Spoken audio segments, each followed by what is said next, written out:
আজকে এমন একটা রেসিপি শেয়ার করবো যেটা দেখলে আপনাদের মাথা নষ্ট হয়ে যাবে। বড় বড় কোম্পানিগুলো কিভাবে কনডেন্স মিল্ক বানায় সেই সিক্রেটটাও আজকে ফাঁস করে দিব। আর এই হোমমেড কনডেন্স মিল্ক দিয়ে খুবই মজার একটি পুডিংয়ের রেসিপি শেয়ার করবো, যেটা খেতে হবে খুবই দারুণ। মুখে দেয়া মাত্র মিলিয়ে যাবে, এতটা ক্রিমি সিল্কি স্মুথ, একদম পারফেক্ট একটা পুডিংয়ের রেসিপি শেয়ার করছি।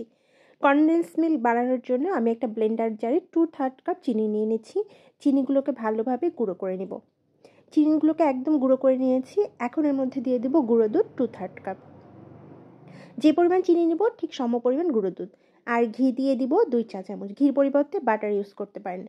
এরপর দিয়ে দিব কুসুম গরম পানি। আমি এখানে প্রথমে 2 টেবিল চামচ পরিমাণে কুসুম গরম পানি দিয়ে এটাকে ব্লেন্ড করে নেব। ব্লেন্ড করেছি কিছুক্ষণ, এখন একটু ভারী আছে, যার কারণে আমি এর মধ্যে আবারও 1 টেবিল চামচ পরিমাণে গরম পানি দিয়ে আরও কিছুক্ষণের জন্য ব্লেন্ড করব।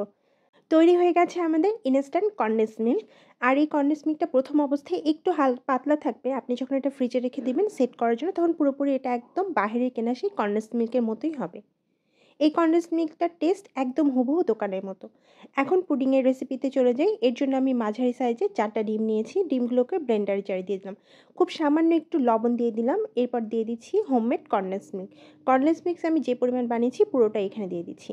1 কাপ কুসুম গরম পানি দিয়ে বাটিটাকে ধুয়ে দিলাম। যেহেতু কনডেন্স মিল্ক দিয়ে পুডিংটা বানালে অনেক বেশি শক্ত হয়, যার কারণে আমি এখানে সামান্য একটু পানি ইউজ করলাম।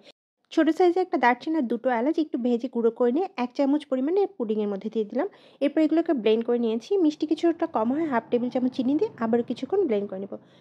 পুডিংটা আমাদের একদম তৈরি হয়ে গেছে। এখন আমরা ক্যারামেলটা রেডি করব। এর জন্য আমি একটা স্টিলের বাটিতে 1.5 টেবিল চামচ চিনি দিয়ে এর মধ্যে আমি সামান্য একটু লেবুর রস দিয়ে দেবো। 1 থেকে 2 ফোঁটা লেবুর রস, এর বেশি দিতে যাবে না, তাহলে তিতা হয়ে যাবে। 2 টেবিল চামচ পরিমাণে পানি দিয়ে বাটিটাকে ঘুরিয়ে চিনিগুলো ভালোভাবে মিক্সড করে দিয়ে চুলায় বসিয়ে দেবো ক্যারামেল হবার জন্য। বলকে সে ক্যারামেল যখন কিছুটা কালার চলে আসবে, তারপর চিমটা দিয়ে ধরে অনবরত ঘুরিয়ে ঘুরিয়ে একদম ডার্ক ব্রাউন কালার করে নিব। এভাবে অনবরত ঘোরাতে হবে। যখন পুরোপুরি কালার চলে আসবে নামিয়ে সরাসরি ঠান্ডা পানিতে বসিয়ে দিব, না হলে কিন্তু ক্যারামেল গরমে অতিরিক্ত পুড়ে যাবে।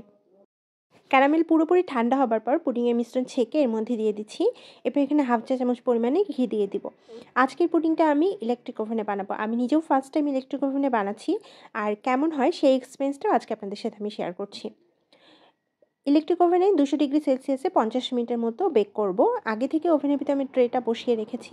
এখন পুডিংটা বসিয়ে দিয়ে এর মধ্যে আমি পানি দিয়ে দিব। ওভেনটা বন্ধ করে দিয়ে এর মধ্যে আমি কিছুটা পানি দিয়ে দিব। মাঝে যদি পানি কমে যায় তারপর তখন আবারও পানি দিয়ে দিব।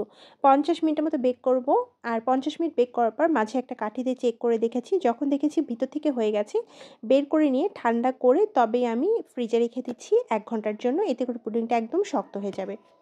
1 ঘন্টা পর ফ্রিজ থেকে বের করেছি। যেহেতু পুডিংটা ওভেনে করা হয়েছে, যার কারণে কিন্তু উপরের লেয়ারটি একটু হালকা পোড়া পোড়া হয়েছে। আর এই পুডিংটা কিন্তু খুবই দারুণ হয়েছে। ওভেনে হয়তো একটু সময় বেশি লাগে, বাট টেস্ট সেম ওভেনে করলেও যেমন, আপনি চুলাতেও যদি করেন সেম টেস্টি হবে।